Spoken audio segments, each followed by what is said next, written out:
What's up, everybody? Welcome to the Week 5 matchups breakdown here on DKTV. I'm Socrdave, David Kitchen. Joining me, the DraftKings analyst Adam Levitan, Andrew Wiggins, and Geoff Ulrich. Geoff, welcome to the matchups breakdown, sir. Yeah, thanks for having me. Feel honored. Yeah, I would say you have big shoes to fill, but it's just Drew Dinkmeyer, so no big deal. No worries there. We'll be talking about tonight's game and then all the other games, and then again skipping all the ugly stuff. We're going to get to the good stuff here in Week 5. So let's start with this Indianapolis at Houston game. And Adam, it looks like there's going to be a Mr. Matt Hasselbeck. I think he might be 50, but still his price is low. So he's going to be starting. That from Pete's best friend, Adam Schefter. What do you make of this game? Yeah, it's kind of a downgrade to everybody. I thought Matt Hasselbeck last week kind of did what his ceiling is, manage the game, throw for 200 yards, 1 touchdown, keep Moncrief and Hilton involved, but not allow them to be explosive. And, some people think, oh, well, they're going to ride Frank Gore more. Well, that might be true, but they're in the red zone so much less frequently when Andrew Luck isn't in there. So it's just, for me, not a spot where I want to use any Colts on this Thursday slate. Yeah, what about you, Adam? Andrew? Yeah, I don't think I'll be touching the Colts. I think there are a few Texans that are pretty interesting. Arian Foster seems to me like he's in the best spot to succeed. His price isn't great, given there's some other guys that are a little bit more that I think are a lot safer, like Jamal Charles. But it seems like a great spot for him. Usually, they came back last week and said they were going to limit his workload. Historically, when he's come back after being hurt, they've let him go full go. I think they were just holding him back because it was a short week. So I expect him to get a lot of touches. 4-point favorites now with Luck expected to sit. So it seems like a spot where they could ride him. And then DeAndre Hopkins, I wasn't so sure, but it sounds like Vontae Davis isn't going to go. And if he's out, I think that gives him a huge upgrade. So I think that he's a very good consideration as well. Yeah, but if they're winning, then he doesn't get all the garbage time points in the fourth quarter. Yeah, that's true. But it should be a pretty competitive game with only a 4-point spread. So I think he'll still get, he might not get 20 targets like he got last week, but if he gets 10 or 12, I think he's still a pretty good play. Oh, sure, yeah. I think if I'm playing this game, though, mostly I'm fading or if I'm playing Thursday night slate, mostly I'm playing or fading this game and just kind of waiting for some of this other news to break. And I think there are better matchups. Chicago at Kansas City could be one of those better matchups, Geoff. Who do you like from this game?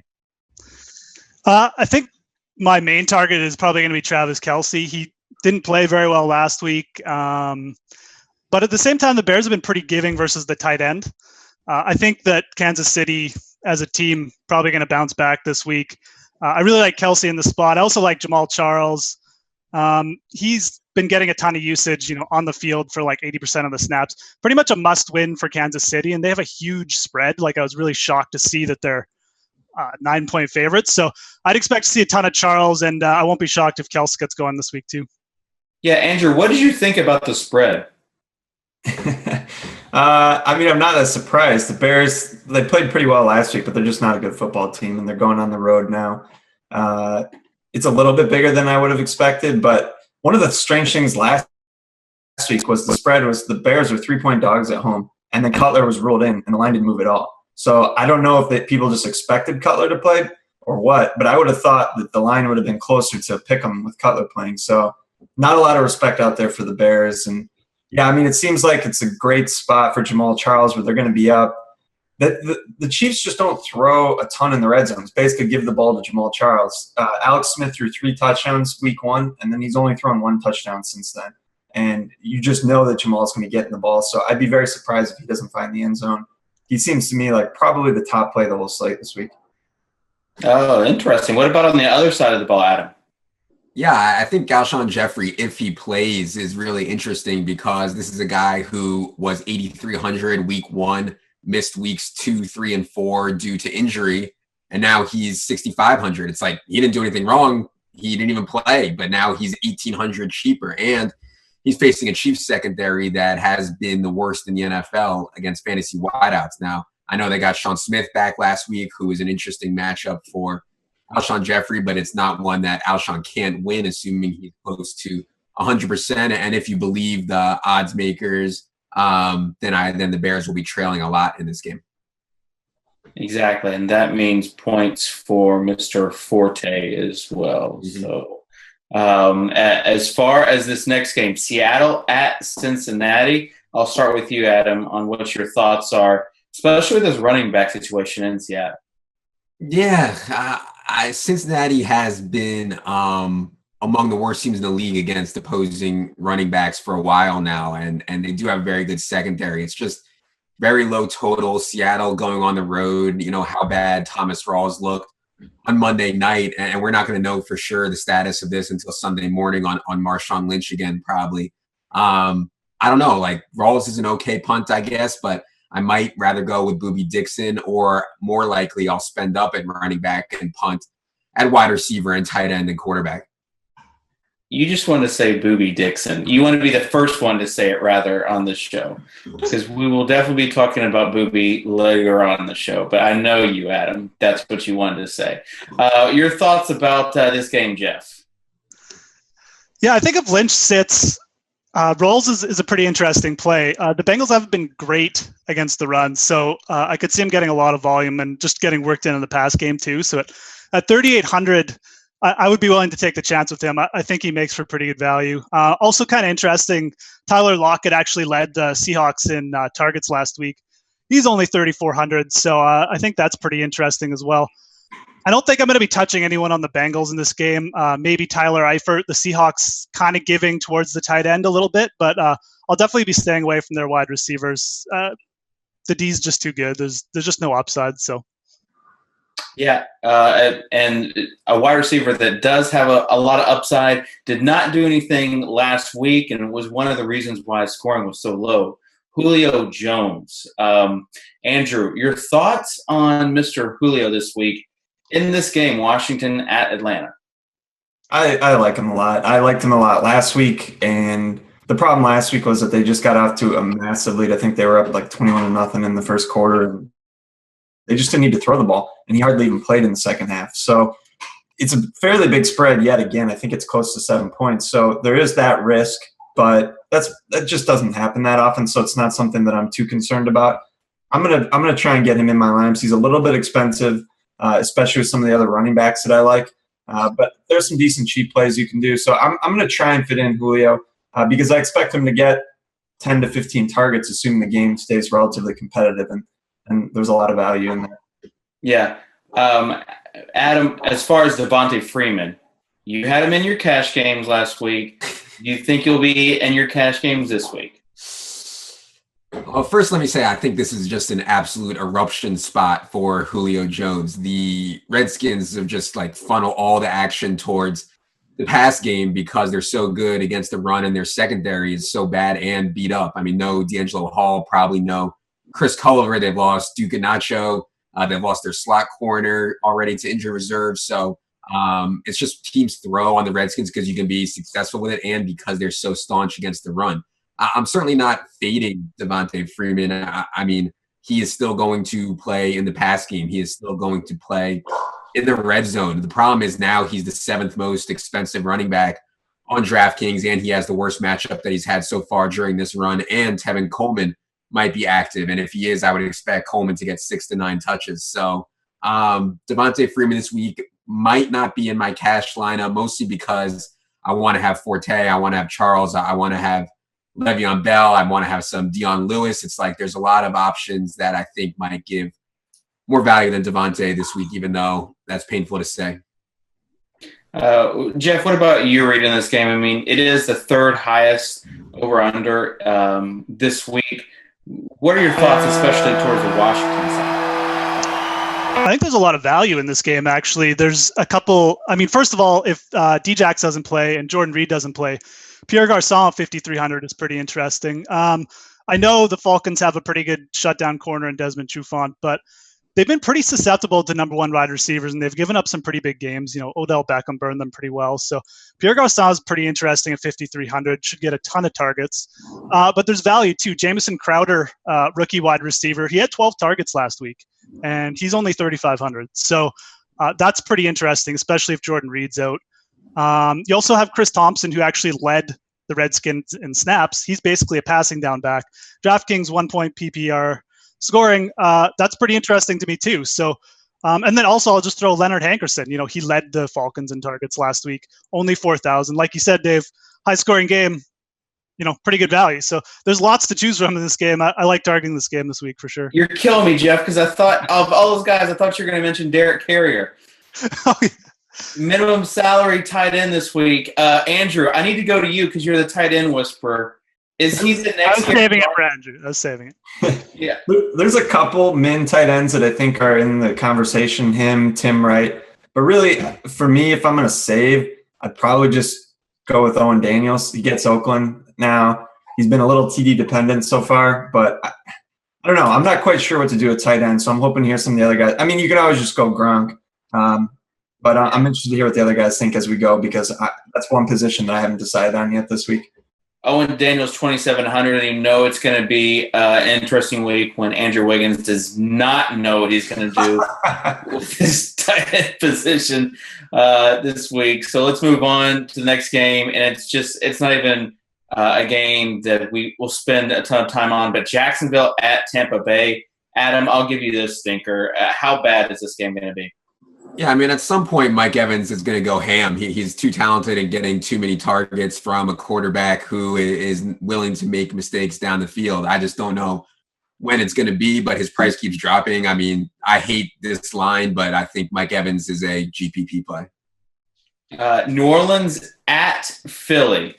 Geoff, we'll start with you. This appears like it might be a good game, and there's a wide receiver whose name is starting to make his way into the minds of DFS players now. You're talking about Willie Snedeker? Oh yeah, Willie Sneed.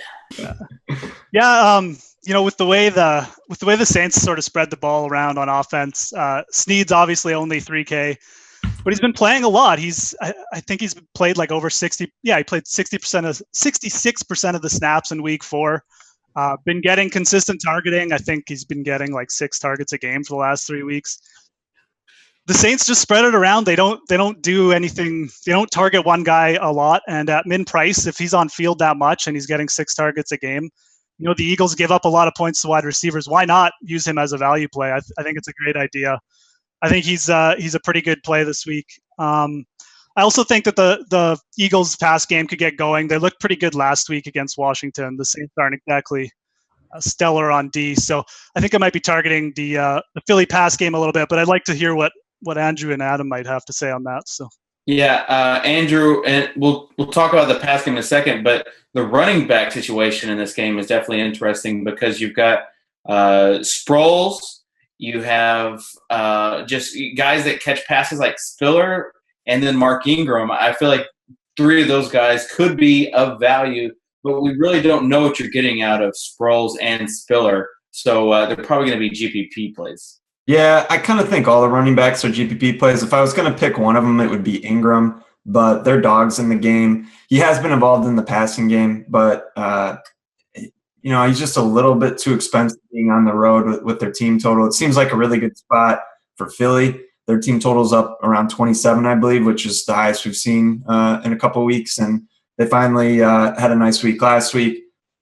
I think it could be a really good spot for Jordan Matthews. Could be a spot for Sam Bradford, and they're probably going to go under own in tournaments. So they seem like if you're making a GPP lineup, that might be a good offensive target, and just hope that you get the guy that goes off. It is a little difficult with them spreading it around over there as well. This passing game that Geoff just talked about, Adam, as far as you've got Drew Brees on one side, Sam Bradford on the other, 2 guys we're not really sure about this year. And then also the receivers for Philly. You had Riley Cooper catch a long touchdown, Miles Austin, but no Jordan Matthews. So your thoughts on the passing game from these 2 offenses? Yeah, I mean, I love using pass combinations against the Eagles, because all like similar to the Redskins, I think they are, or at least capable of being really stout against the run, and they've shown that. But I still think they're broken in the secondary, despite the fact that Nolan Carroll's playing a lot better. I just think that scheme-wise, they're broken there. So would not surprise me at all. I really like Snead. He's probably, for me, a better play than Crowder and Hankerson and Aiken and Beasley and some of these other guys that people are talking about as wide receiver punts. Willie Snead was a guy that in the preseason, like, he was not supposed to make the Saints. And then he just started like ripping off huge games in the preseason. And I kept going to DraftKings to play preseason games, and he wasn't in the player pool. And it was just like killing me because I thought I had gold here and he would go off every week and he wasn't in the player pool. But anyways, he made the team playing really well in the preseason. It's kind of merit based. Like, he wasn't just handed this job. He earned it by outplaying Brandon Coleman and Marcus Colston. So I really like Snead in this spot. The Jordan Matthews thing, I mean, I thought last week was just as good as it gets for Jordan Matthews against the Redskins, who were without their slot corner. It just didn't happen for him. I still think that even though Sam Bradford's numbers looked good last week, he still looks like a baby deer in the headlights in the pocket. It scares me, the Eagles passing game for sure. Cleveland at Baltimore. I'll give this to you, Andrew, because again, not exactly a game that is full of what we're looking for this week. Yeah, Josh McCown's been kind of interesting for tournaments. He's been putting up decent numbers. I don't think it's a particularly great spot, but he's 5.1K, so you could always consider him. As far as the Baltimore receiving situation, they're obviously very shorthanded. So you have Kamar Aiken at 3.8K. I think he's probably the best option. You have Marlon Brown at min price. Not a bad guy to take a flyer on. Both should be getting a decent amount of targets. And there's a lot of guys in that price range. And I think Kamar Aiken, you can definitely make an argument for him being the best cheap guy just because he's the default number one receiver there. And it's an okay matchup. So I might be looking at him. Yeah. I think the story from this game are just team defenses. Like, these are the you might want to put. Well, what do you think about Forsett? I've heard a lot of people talk about him at 5,800. I think that with all the other options that are even like cheaper than he is, like, would you rather have Forsett or Dion Lewis in this Dallas game? I'd rather have Dion Lewis. I think Forsett is actually a pretty nice play, and I don't think he's going to go on much. He just hasn't been sexy at all. He did have 27 carries last week. I'm not sure he had a reception. Coming into the season, I thought he was going to be heavily involved in the passing game. And first couple games, he had a few catches, but it was mostly like bailing out Flacco, and he was just getting destroyed. So he has done really nothing. Now, maybe that's going to change. I don't know. If you look at a guy getting 27 touches for 5,800, not a bad play. And I think he'll probably be well under 10% in the Million Maker. So I'd look at him for tournaments. That he might just be weirdly priced for me for cash games, but I'm going to try and probably spend up or go cheap. The Browns, all I'm saying is if Kamar Aiken and Marlon Brown are your top receiving options, and then Forsett, like, the Browns 2.6K and can return kicks if you need to punt that position. And of course, the Ravens against the Browns. Like, this game is just going to be ugly. So we'll move on to the next game. St. Louis at Green Bay. Geoff, there is a running back name. Can you guess who that is that everyone's about this week? James Starks? Yeah. Todd Gurley? Yes. Yeah. So, I mean, if you watched the Cardinals-Rams game last week, you saw Todd Gurley sort of emerge. He just shredded them in the second half for 100, and he got basically all of his yardage in the second half last week, which was actually pretty interesting. So, at 4,300, I mean, Gurley, he's getting the touches now. St. Louis isn't holding him back. It's a pretty decent matchup. The Packers have actually been pretty good against the run, but the Cardinals are actually a good run defense, and he completely shredded them last week. So at 4,300, I kind of feel like Gurley, probably a must play for me this week. Just super talented. And I actually kind of like Eddie Lacy in this game too. The Rams' run defense isn't that great. They have a really good pass rush, and I kind of feel like the Packers are probably going to try and run a lot of their offense through Lacy this week, maybe even in the pass game, and get him involved there. So I like both RBs in this game. Obviously, Gurley, the better value play for sure. Yeah, I think he's going to be pretty heavily owned. Adam, your take on this game? You're gonna hate me if I think Todd Gurley is risky. I don't know. He's still less than a year removed from an ACL tear. It came off 20 plus touches last week. Is a 2-down back. Doesn't play on third downs. The Packers should smash this Rams team. I don't know, like 4,300. Yeah, it's just. Packers are good against the run. I'm scared that Gurley's going to lay an egg. Yeah, that was going to be my question for you, Adam. Like, so you don't think if they're behind, he's probably not in there much? Because I mean, look, they had the lead last game, and he was just grinding down the clock at the end. Now this game, it's really tough to go and play at Lambeau. I think they're going to be well behind. So you think it'd be more like Benny Cunningham in there at that point? Yeah. Oh, they said even when Gurley was drafted that they're still going to keep Benny Cunningham as their third down back. Now, I mean, if they're getting smashed and it's first and second down, they might try to get Gurley work still, but they also might say, hey, he just touched the ball 20 times last week and he's less than a year removed from his ACL tear. I don't know. It's just like when everybody's excited about somebody, I tend to want to not. I'm just finding reasons not to be excited about him. I don't know. Well, yeah, I mean, he looked fantastic last week, but it was a totally different situation. He's underpriced. I do think there's some real risk there, and we've already mentioned Dion Lewis for 500. Yeah. So like Dion Lewis or Todd Gurley in cash. It's Dion Lewis for me. Yeah, for sure. Yeah.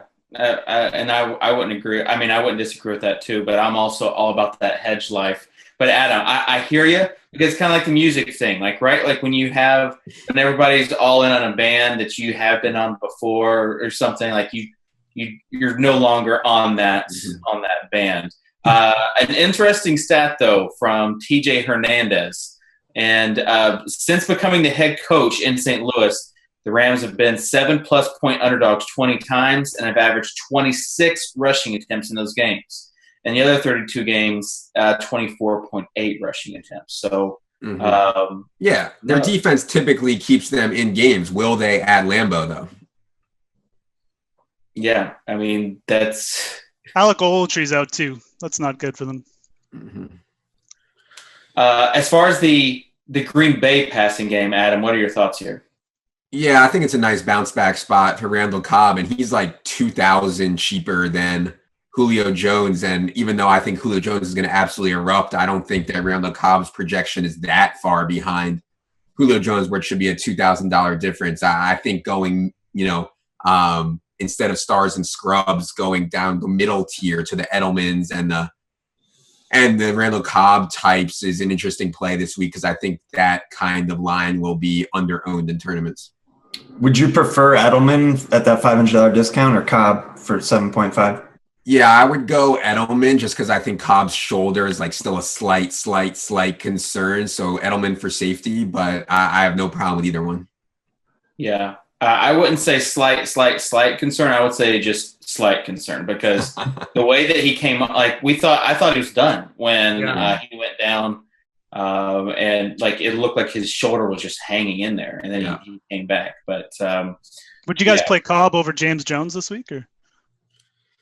Yeah, I'm never a James Jones guy, but these guys, I don't know. I would take Cobb. I wasn't a James Jones guy at all the first 2 weeks, but it's kind of hard to deny him now. Just the volume that he has been getting. So I think that James Jones is a safe play. Next game, Buffalo, Tennessee, and Adam, you were the first one to say booby, so I'll let you say it again.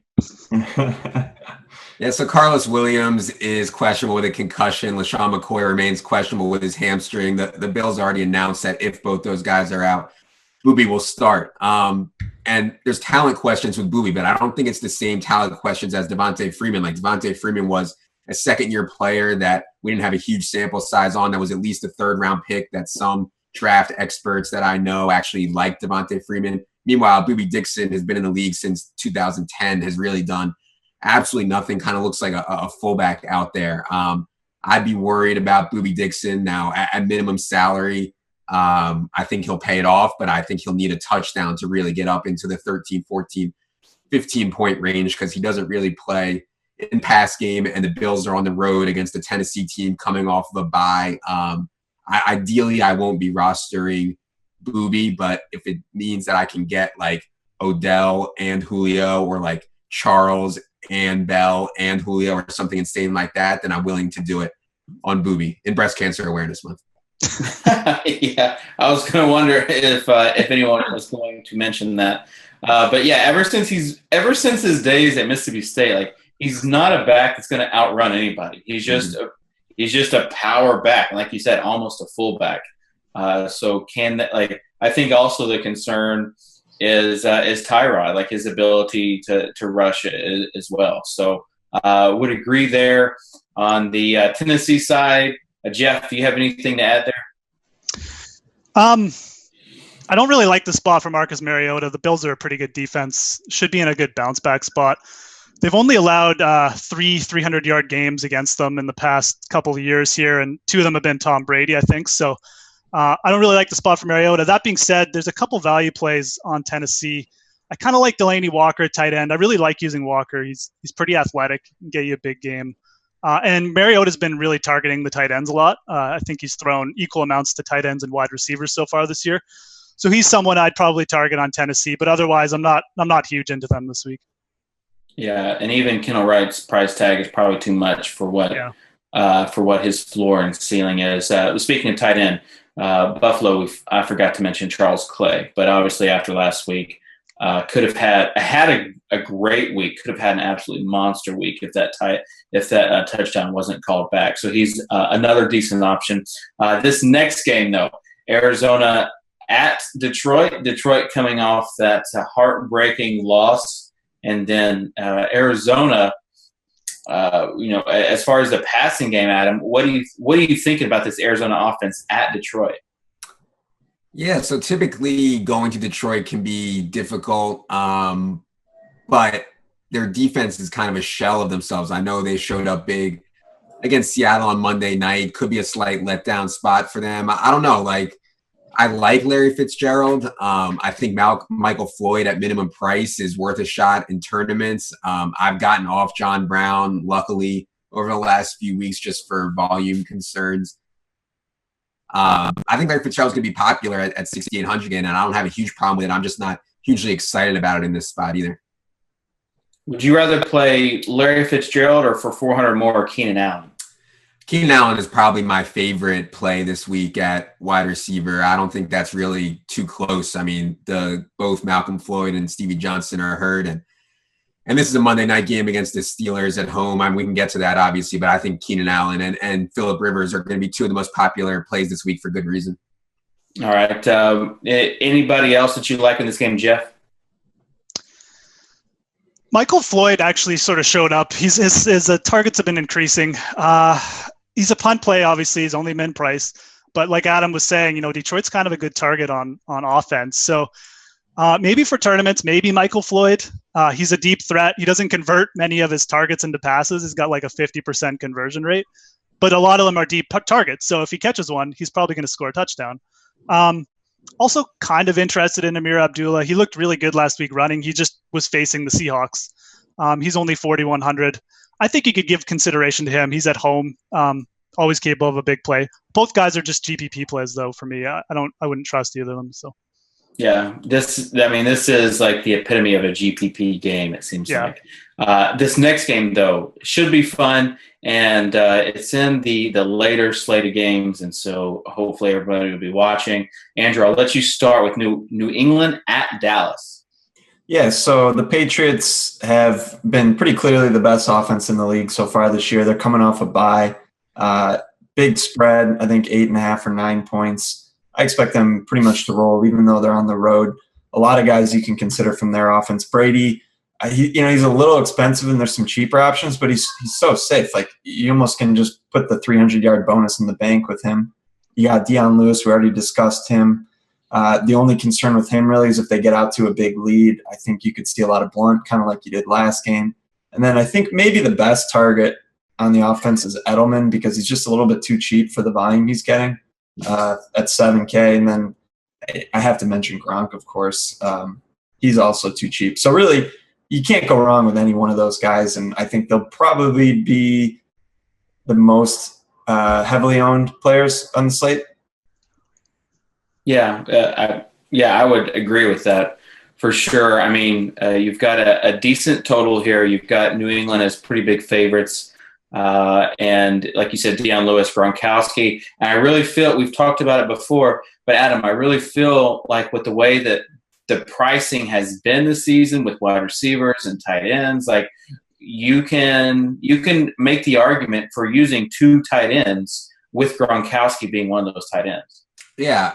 I mean, the thing about like not using Gronk, and right, like I want to Gronk, like believe me, I want to Gronk at every possible chance that I have. The difference is like if you fade Gronk, you can literally save 5,000 by going to like Tim Wright or Owen Daniels, like literally 5,000. But if you fade like Julio and you go to Keenan Allen, well, that's great. Maybe they have similar projections, but we only saved 2,000. So like, I don't know. Like, do you guys feel the need to Gronk this week or not? Because there's so many other guys I want. Like, I want Jamal Charles. I want Le'Veon Bell. I want Julio. I want Odell. Do you feel the need to Gronk this week? Yeah. If you're going high price at those positions, then it's really like you have to basically pick and choose which of the 3 positions, Andrew, that you want to go with. Yeah, kind of like I was just saying, I think the guy that I'd probably most likely have from this game is Edelman, like because he's the same price as Gronk too. So you start comparing these guys across positions and saying, well, what are the sacrifices I'm making? Are there cheap guys I can get? The nice thing about tight end is that you can get $500 lower than at any other position. So if you're going to punt, tight ends are always a little bit risky, but maybe that's not the worst idea. So, man, it's tough. Like I said earlier in the show, I'm not really sure what I'm going to do at tight end, but if I had to say right now, I'll probably be punting with one of those Owen Daniels, Tim Wright characters, or if Sammy Watkins is out for sure, I think Charles Clay is a really nice option. He was heavily targeted last week. So those are kind of the guys that seem best to me at the moment, but I could go any direction. Derek Carrier and Rob Gronkowski this week, 10K combined. Book it. Give me your Derek Carrier case. I haven't heard a case for Derek Carrier yet. You just look at their offense and the way that they target tight ends. He's 2.5K. They don't have any, like, if Jamison Crowder is the guy, Hankerson is the guy that you're looking for. I just think without Jordan Reed, if Carrier can fill that role, he's kind of more like a wide receiver than a tight end anyway. So can you fill us in? Like, do you know of Derek Carrier from college, or what's this guy? He's actually a converted wide receiver. Like, he played wide receiver for a bit, so he's a strict pass catcher. He's not in there to block or anything. Yeah, exactly. So he's not going to block. He's going to go out on those routes. So he played for Oakland and I feel like another team, maybe 49ers. Philly and the 49ers. I think he's been on like 4 teams. Yeah.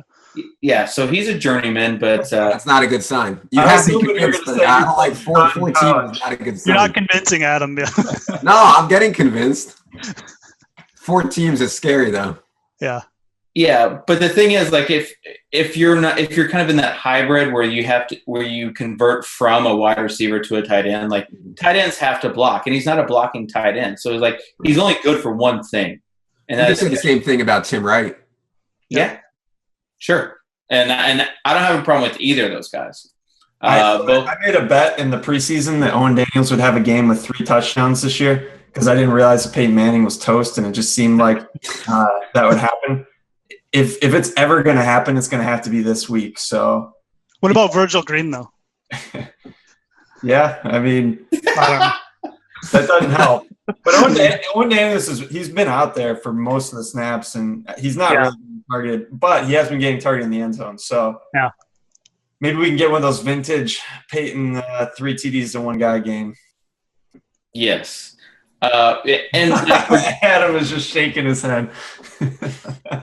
Regardless, all you need from Carrier is like 8 or 9 points, and then you get all the other points from Gronk. That's all I'm saying. Or you could just play Jason Witten, who's going to get more targets with Dunbar out, since we were talking about that game. I think Witten's actually a pretty nice play for cash games. Do you think he's this week's Olsen, Adam? Because you're like grimacing so hard. I never play Witten. I mean, he's just so hard to watch play football, and like, 6 catches for 35 yards, I guess, might get Andrew going. Doesn't get me going. All right. Denver at Oakland. We were just talking about this game and Andrew wanting to get going on it. So, Adam, your thoughts on the game? Yeah, I mean, we've talked about this a lot. I mean, Denver has like a literal all-pro team on defense. I don't want Latavius. I don't want Amari. I don't want Carr. But that said, they are at home, and I think their defense could play well in this spot too against a Denver offense that, no matter what flashes they show, I think they're in big trouble and are grossly overpriced at every position. Outside of Owen Daniels, who, I don't want to play Owen Daniels. Maybe I'll play Tim Wright. Maybe I'll play Derek Carrier. But outside of Owen Daniels, I don't see a lot of good plays in this game. I mean, people are going to make a case for Demaryius Thomas. It's just like, for me, betting on him at an elevated price in the state of Peyton Manning is on the road is just pretty scary for me. Yeah, and Emmanuel Sanders not getting the targets there. But if you look, Demaryius Thomas, you can save with some of these other wide receivers. You talked about Edelman, and you have Randall Cobb. Both those guys, I think, for a lower price are better value. So let's move on to the San Francisco at Giants game. And, Geoff, I'll start with you there. I really like this game for offensive purposes for the Giants. Odell Beckham, Eli Manning, the 49ers have just been bad this year. And I think this is a great spot. The Giants are going to be at home. They haven't really been able to stop any big-time wide receivers thus far. I think this is a great spot for Beckham to bounce back. Still been seeing a ton of targets, kind of got shut down by the Bills last week, but I'm not really afraid of that. He's still getting the most targets on the team. So I really like this spot for those two for a bounce back. I'm not touching anything on San Francisco. 10 points in their last two games. I just don't see any point in targeting anyone on that team right now. And I think you could even give a little bit of idea to rostering the Giants defense. They're actually leading the league. They've allowed the least amount of rush yards per game thus far, which is really surprising considering how bad they were last year. So, Andrew, he said he's not going to be targeting anybody on the 49ers offense, but you've got Colin Kaepernick at 5.2K. Is that you this week? No, I unfortunately had 100 Kaepernick teams in the Millie Maker last week. That did not end well. He looks terrible. I mean, he just looks like a lost soul out there. I feel bad for him. I think he's done. I won't be touching him. I won't be. And the problem with him too, if you're playing him in tournaments, is it's pretty difficult to figure out who to stack him with. I guess you put him with Bolden, but Bolden's just overpriced. And Torrey Smith, it's like, I mean, both those receivers are overpriced. Vernon Davis it doesn't matter if he's playing or not. Same outcome. And like maybe Reggie Bush will get going, but that whole. I almost feel like he's in a Cam Newton spot for GPPs.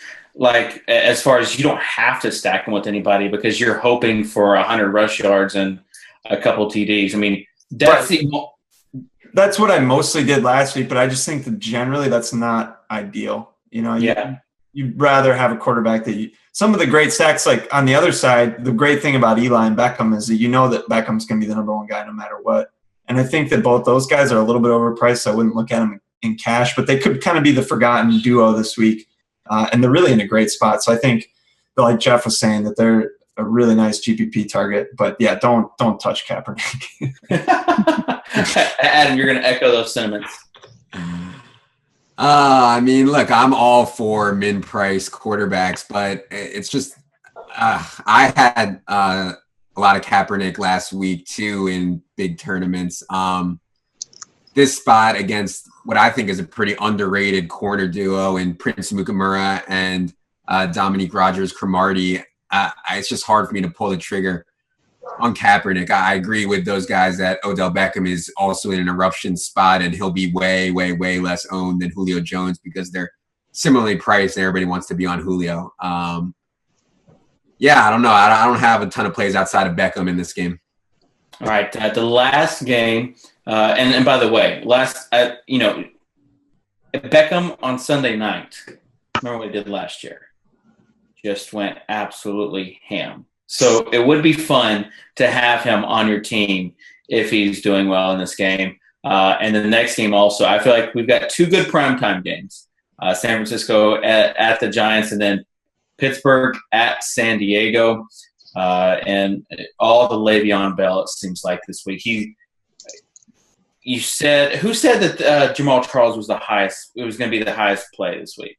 I did. And the thing about Bell is that he's $700 more than Charles, and I think they're comparable plays. And I think you can make a case for Charles being the better play, but they're both really good plays. Yeah, and I agree with that. And I like to live life on the safe side. I don't skydive. I'm not too risky. So if possible, I want to put both of these guys in my lineup, Adam. Oh yeah. And it's hard to do, but the first lineup I built for cash this week started with Le'Veon and Jamal Charles, Keenan Allen and Phillip Rivers. I want a lot of exposure to this Monday game.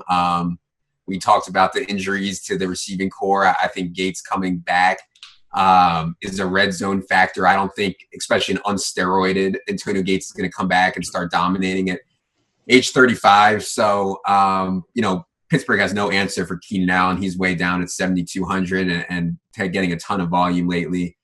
He's going to be real popular with Rivers. I think that's the most popular stack people are going to do this week, and they're going to think they're being sneaky. But if they really think about ownership percentage and what people are going to be on and where they're spending and where they're not, I think that's going to be the most popular stack. Yeah, I would agree with that. Geoff, your thoughts on this game?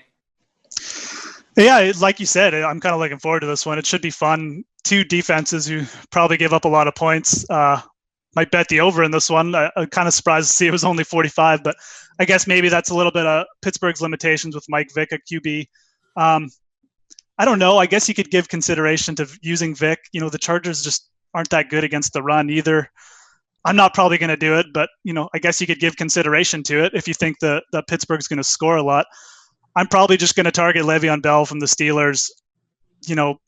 I guess you could give consideration to Antonio Gates too, but like Adam said, he's coming back off a 4-week.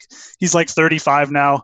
Keenan Allen, Le'Veon Bell, that's pretty much it. And Phillip Rivers for me. So, yeah. Can I make a guarantee? Yes. Go for it. Antonio Gates scores a touchdown. Oh boy. Uh-oh. Okay. Is Phillip Rivers your cash game quarterback, Andrew? Very possibly. I think, every week on the sweat week, I've been complaining Monday night that I have no players going and it's just terrible watching my currently winning dip. This week, I anticipate having more than everyone else, and I want my currently winning to increase on Monday night. So, yeah, you got Gates, Keenan, Rivers, Le'Veon, I think Vic maybe, a lot of good plays. And Vic? No, don't do Vic. Yeah, maybe. I think Vic, if you're going for this, you talk to all these guys you love, Adam. Well, that means you have to punt somewhere. Right, you have to make a sacrifice. An okay punt at quarterback. Yes, Snead, Booby, Tim Wright, Hankerson, McCown, Bortles, anybody but Mike Vick. I think there's enough value. You don't have to go Vic this week, but maybe for a GPP. Well, the thing about Vic is that he's probably going to run for 30 or 40 yards, so that's a decent floor for a guy that costs $5K. Say something about Kaepernick. Vic can complete a forward pass, though. So. Yeah. Really? Anyway, I think Gates guarantee. Rivers going to get him in the end zone. He's going to bring him back into the fold. They're going to be hugging it out. Oh, here we go. Narrative Street. He's off steroids. Let's prove to everybody that even though he's off steroids and he's 35 years old, he can still score a touchdown. Well, he's been walking down the field for years now. What does he really even need the steroids for? He's still huge. He's just a big dude who couldn't run for the last 5 years. Out physicaling people. He just gets in the right spot, and yeah. I mean, the other guy, red zone. The other guy is Danny Woodhead at 4.6K if they're playing from behind it. And the bottom line, the reason why Phillip Rivers is such a good play this week is because if they're in the red zone, they're going to be trying to score through the air. It's just been amazing at how much they're using this pass game. So I think this game is going to be a fun game. And I will definitely be having players in, I'm going to be hedging lineups, but I'll have players from both teams in my hedge lineups for sure. So, Andrew, I'm glad that you get to sweat on Monday night with the rest of us. I can't wait to be on there when Antonio Gates scores touchdown. It's so bad when we're all cheering for our Monday night guys, and you're just like, womp, womp, womp, womp. I'm excited. I'm real excited for this weekend to not be done on Sunday. Awesome. Well, I'm really excited that we are done for this week. So that will do it for the Week 5 breakdown here on DraftKings TV. I really appreciate Geoff Ulrich joining us today. Thanks for having me. The content on the DraftKings playbook, and also Adam Levitan with the Daily Fantasy Edge football podcast. I almost had it, I think. And then Andrew, a lovable Andrew, Makisupa. Andrew also on the shows with us, joining us on the sweat shows and the hangout show on Sunday night. So that'll be the next time you'll see me for that sweat show or the hangout show on Sunday night. So should be fun for that game. But if you are not subscribing to YouTube or following us on Twitter, please do so. And best of luck in your games this week.